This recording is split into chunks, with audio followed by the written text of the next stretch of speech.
Bom, Ricardo, obrigado aí pelo tempo, né, pela oportunidade de você estar aqui conosco aqui também nesse painel, né, de esse webinar da PEP Navegando na Volatilidade. São 2 dias aqui intensos, cheios de atualizações aqui da parte de investimentos, né, para esse mercado aqui que está cada vez mais, né, as exigências aqui de conhecimento, né, são cada vez maiores. Então o papel aqui da PEP do Piconte está compartilhando esse conhecimento aí com a comunidade para, né, trazer as novidades e também para ouvi-lo agora também, né, Ricardo? Acho que eu queria aproveitar também para fazer uma te saudar, né, no teu papel como superintendente da Previc, né? Então, toda essa tua presença aqui fortalece muito esse nosso evento, né? E é uma honra estar com você aqui, né? Eu acho que a Previc tem feito um papel aí muito importante no aprimoramento da regulação, da supervisão do setor, né? E tem a questão aí da consulta pública agora, né? A primeira desse ano, né? Que tem a atualização da 23, trazendo aí alguns aprimoramentos em relação às questões ESG. E também aqui, Ricardo, queria também expressar aqui um reconhecimento na abertura do diálogo que a Previc tem mantido com o sistema, né? Um posicionamento, né, bastante republicano, né, em relação à escutativa que vocês têm com a comunidade, né? Disposição para construir soluções em conjunto, né? Respeitando a diversidade aí dos modelos de governança que existem no mercado, né? E uma marca, eu acho que uma supervisão moderna, né? Técnica e comprometida aí com o fortalecimento do setor. Eu também queria aproveitar aqui para elogiar também aí o lançamento da plataforma Previc, Cidadão, né? Como a gente fala de investimentos, a gente sempre fala de benchmark, né? Então, agora tem uma ferramenta ali disponível para fazer o benchmark também entre entre os nossos pares aqui também, né? Só para fazer essa abertura aqui, mas a gente queria, de fato, te ouvir, Ricardo. Então, queria passar a palavra para você. Obrigado mais uma vez por sua participação, tá?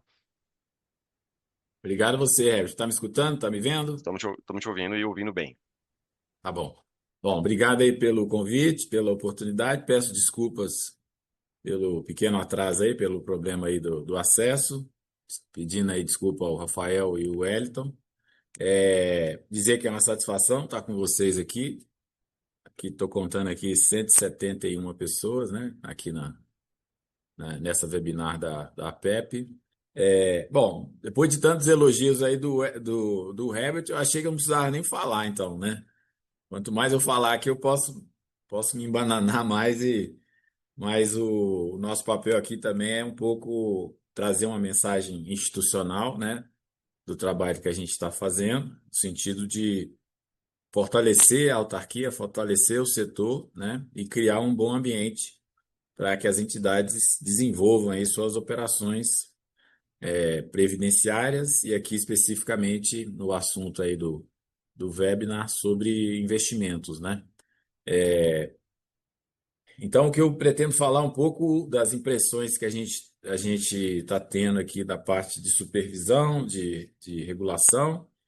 O Herbert também pediu para me falar um pouco dessa consulta pública, né, que a gente está até o dia 5 de novembro, da atualização da Resolução 23, e um pouquinho sobre a resolução do Conselho Monetário. Bom, eu, primeiro, assim, as minhas impressões do setor, aí entrando especificamente no tema, eu vi a programação do webinar aqui da PEP, uma preocupação que a gente está tendo muito grande, sobretudo com o movimento de concentração, né, que as entidades elas, elas estão fazendo. É lógico que isso tem a ver com a conjuntura macroeconômica, né, sobretudo dos juros muito elevados, juro real muito elevado, porque para alguns planos faz até sentido, né, um plano BD fechado com a duration mais encurtada, faz sentido você ter essa demanda por liquidez, sobretudo com o papel, né, que é a primazia aí do portfólio das entidades, que é a NTNB.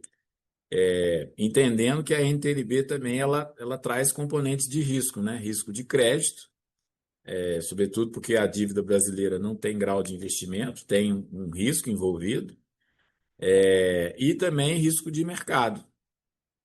Então, em que pese ter voltado a possibilidade da marcação na curva, os gestores das entidades também têm que ter uma preocupação com o risco de mercado e às vezes com a possibilidade até de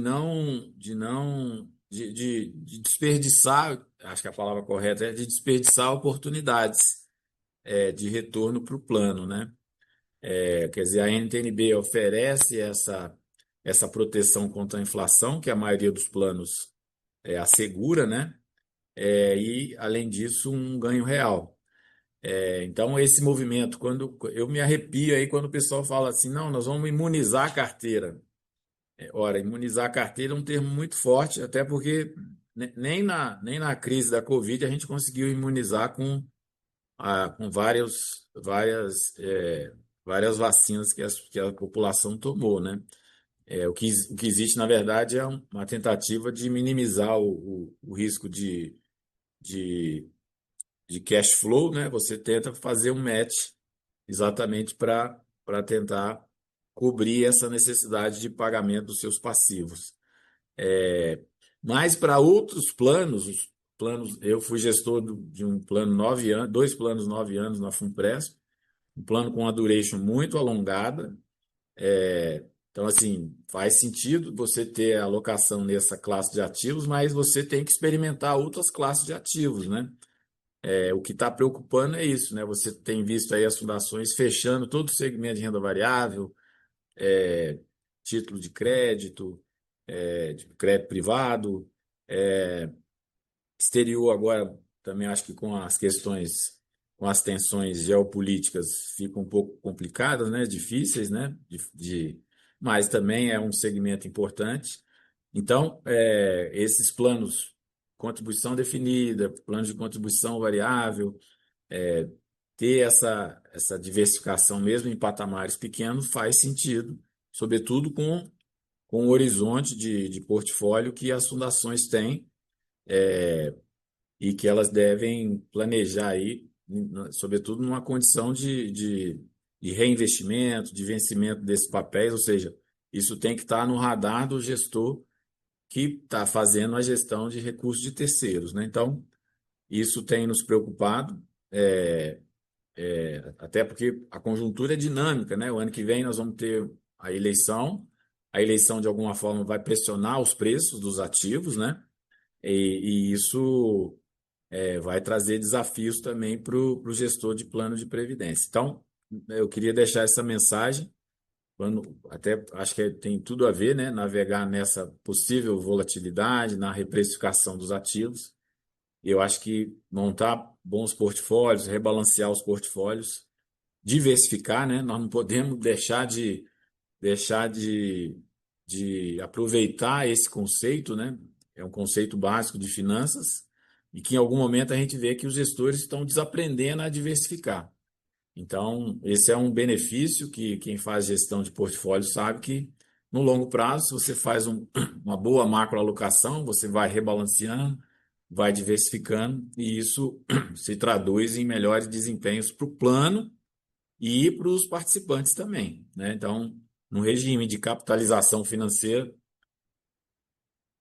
faz todo sentido você ter essa diversificação que a regulação de investimento do Conselho Monetário permite também concentrar, desculpa, mas também eu acho que o pressuposto básico é essa diversificação, porque isso, de alguma forma, é uma boa estratégia, uma estratégia aí vencedora para você navegar nesse ambiente aí de algumas incertezas, né? Então, acho que é uma preocupação que a gente tem, mas a mensagem é que o gestor esteja atento a esse movimento, ele não pode jogar fora essa oportunidade que o cenário econômico oferece, né? Gestor de plano de previdência, viu, Herbert? Ele não está torcendo para ninguém, ele tem que ganhar dinheiro para o plano, né? Consequentemente, para aquele participante que acredita nesse produto que é a previdência complementar. Bom, dito isso, queria falar um pouco agora dessa consulta pública que a gente está fazendo, né? A resolução 23, na verdade, o objetivo dela foi sintetizar, consolidar, né? Ter um book único da normatização, até para oferecer menor custo de observância, ter uma regra mais estável, previsível. E a consulta pública também é algo importante porque a autoridade aqui ela pode ouvir sugestões, críticas, né, e modular esse essa normatização. A gente tem procurado fazer isso, né, em níveis, né, de gradação, sobretudo S1, S2, S3, S4, com algum mecanismo de, de recomendações, né, também. A recomendação é importante porque a entidade pode ou não acatar essa recomendação, mas se ela não acatar, é aquele mecanismo em inglês que a gente chama de comply or explain, né? Ou seja, ela entra em conformidade ou então ela vai ter um custo para explicar por que que ela não adotou aquela recomendação, que é perfeitamente possível. Nessa linha, eu destacaria aí na resolução talvez três pontos. O primeiro, a gente também uma preocupação que a gente tem tido é com a comunicação a comunicação com os participantes, que é o principal cliente, né? E comunicação, inclusive, de investimentos.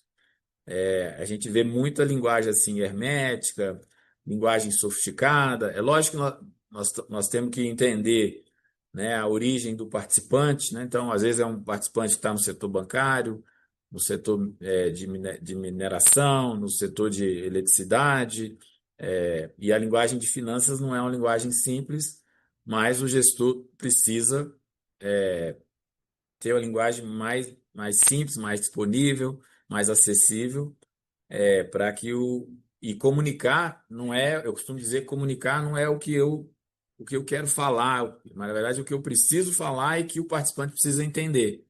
É, então, a gente tem nessa consulta pública, a gente deu uma ênfase aí na questão da comunicação, pedindo aí que as entidades estabeleçam uma política de comunicação, uma política de atendimento, que adote essa linguagem mais simples, menos hermética, menos rebuscada, né?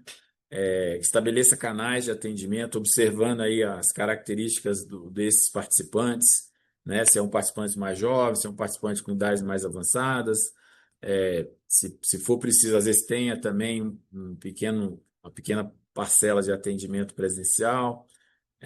Hoje, com a tecnologia, muda também essa forma de atendimento. Estabeleça também uma obrigação que tenha um diretor responsável pela comunicação e pelo atendimento. Hoje a gente tem obrigação que tenha diretor responsável pela, pelas finanças, né, pelo benefício, e não tinha um diretor responsável pelos participantes. Agora, nós estamos exigindo que tenha alguém que cuide dos participantes. Então, isso para a gente é importante.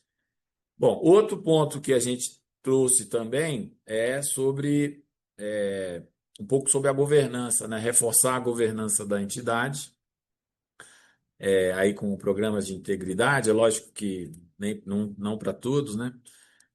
A governança da entidade com programas de integridade, programas de diversidade também, de equidade e inclusão para o segmento S1 e S2, e uma recomendação para que as entidades possam, de tempos em tempos, fazer auditoria de benefício. A gente tem percebido também alguns problemas no processo de cálculo, de pagamento, de conformidade aí da parte de benefícios, e até porque é o fluxo, né? O fluxo de saída dos recursos, e às vezes problemas de cadastro, enfim, problema de cálculo atuarial. A gente está recomendando que de tempos em tempos a entidade contrate essa auditoria de benefícios para melhorar os seus processos de gestão e governança.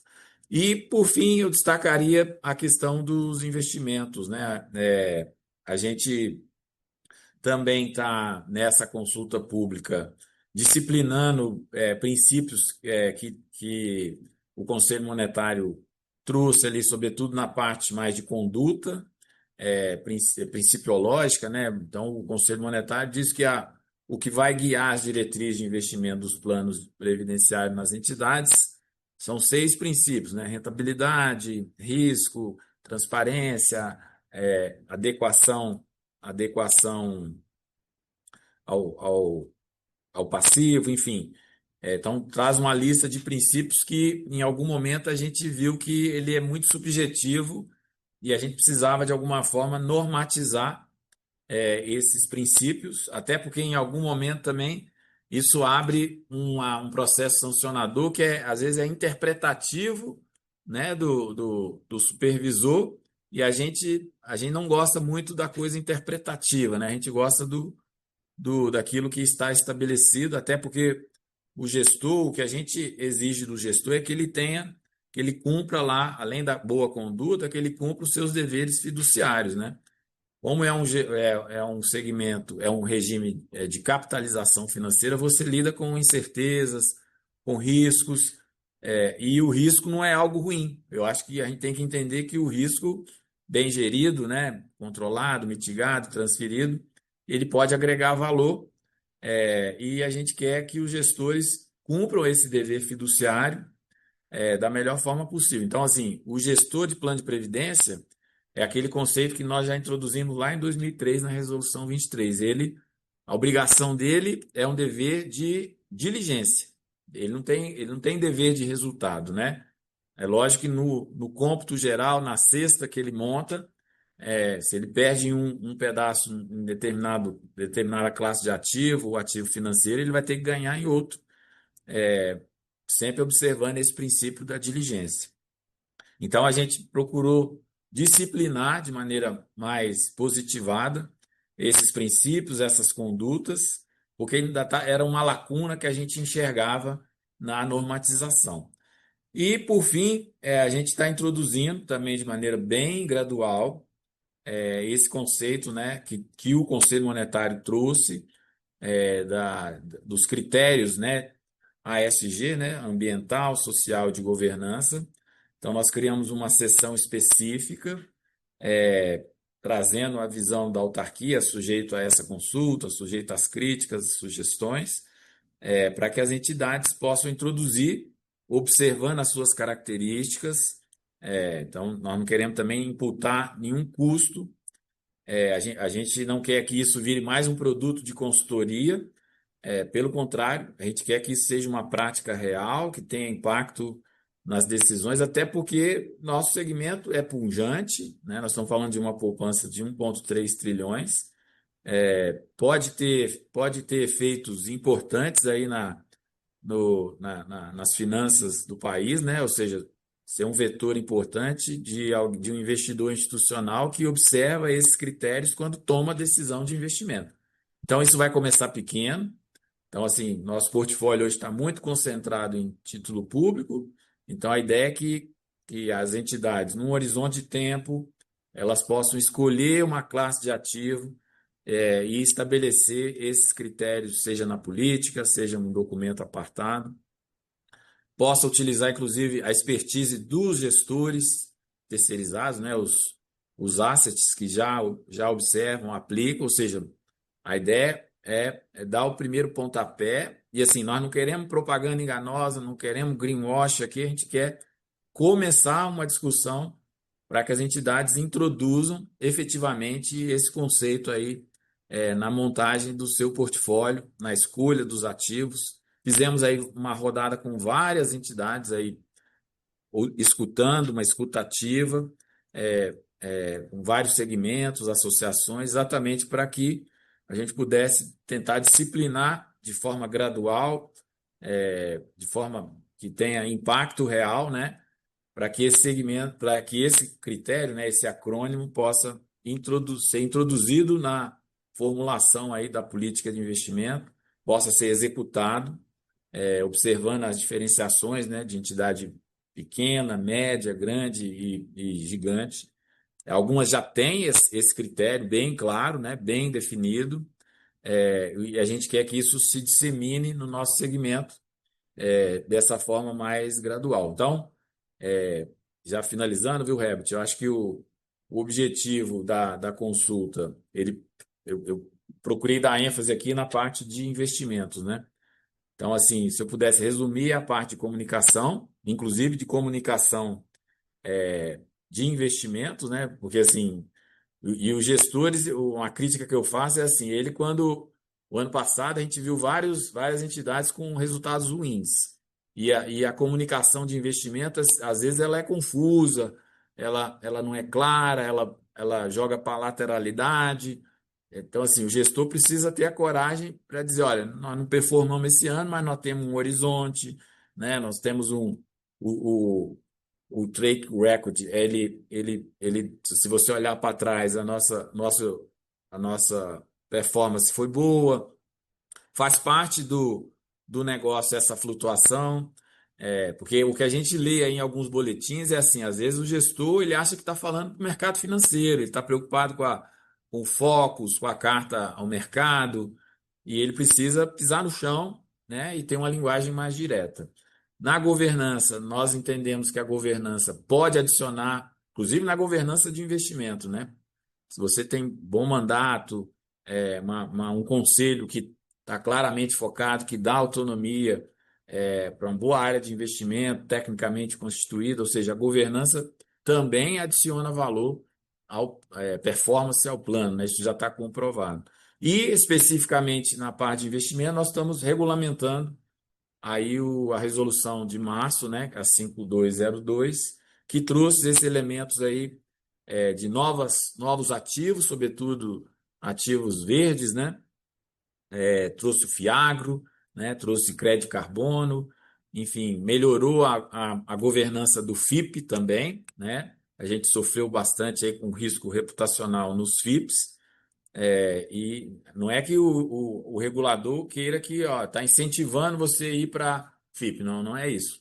Na verdade, o que a gente quis foi melhorar o cardápio, lembrando que o exercício da diversificação ele é fundamental, seja em momentos aí de juros elevados, seja em momentos em que as condições macroeconômicas ofereçam essa possibilidade, ou seja, a diversificação ela é muito positiva para o gestor de plano de previdência. Então, já concluindo, agradeço a oportunidade e de participar aqui desse webinar da PEP, me colocando já à disposição. Herbert. Ricardo, muito obrigado aí pelas suas palavras, né? Você comentando agora sobre a questão da diversificação, lembrei do Benjamin Graham, que era o mentor do Warren Buffett, né? Naquele livro lá, Investidor Inteligente, ele fala que a diversificação, a única proteção grave, é a única proteção gratuita contra erros graves, né? Eu acho Uhum. que é acho que essa mensagem sua de diversificação remete muito para isso, né? E do lado da consulta também, a gente está aqui, a PEP, né? Inclusive com a Squad de investimentos que está organizando esse webinar, também está se preparando aqui para ajudar, né? A PEP vai participar da consulta, vai ali também fazer as contribuições ali que nós entendemos serem importantes para a evolução da norma. Ricardo, mais uma vez, obrigado aí pela sua presença, né? Agora eu vou passar a bola aqui para o Wellington, para ele continuar aqui o painel dele com o Rafael. Obrigado, Tá Ricardo. bom. Obrigado, Obrigado. Wellington. Um abraço. Abraço a Até todos. mais. Tchau, tchau.